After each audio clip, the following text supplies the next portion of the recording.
ఊరు నాయన ఎవరు అది? ఇవాళ మనం మన షార్ట్ ఫిల్మ్ కి డబ్బింగ్ చెప్పించాలని మన చెర్రీ దగ్గరికి వస్తే ఎలా అని అనలేదు. నేను డబ్బింగ్ చెప్పను అని కూడా అనలేదు. వీళ్ళిద్దరికి గొడవ అయితే అస్సలు పెట్టలేదు. కానీ గొడవ పడండి అని పాట అయితే పాడింది. కానీ వాళ్ళిద్దరికి గొడవ పెట్టు అని ఐడియా ఇచ్చింది మాత్రం నేనే అనుకోండి, అది వేరే విషయం.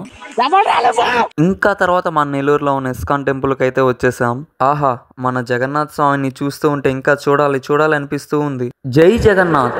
ఇంకా తర్వాత ప్రసాదం అయితే తీసేసుకొని టెంపుల్ నుంచి బయటికి వెళ్దాం అనుకుంటున్నాం, కానీ వెళ్ళలేకపోతున్నాం. ఎందుకంటే అక్కడ మన బాస్ లీలలు చూస్తుంటే అక్కడే ఉండాలి అనిపించేస్తుంది. మీరు కూడా ఇస్కాన్ టెంపుల్ కి వెళ్తే ఇవన్నీ గమనించండి. ఇంకా తర్వాత వెంకటేశ్వర స్వామి టెంపుల్ కి అయితే వచ్చేసాం, కానీ టెంపుల్ ఓపెన్ చేయలేదు.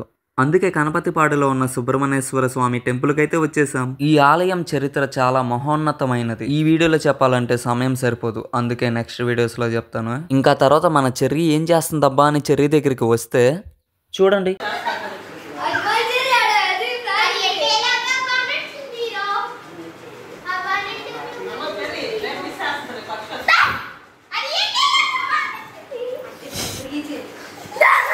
ఈ వీడియో కనుక నచ్చినట్టయితే లైక్, షేర్, ఫాలో చేయండి. నెక్స్ట్ వీడియోలో మళ్ళీ కలుద్దాం. బాయ్.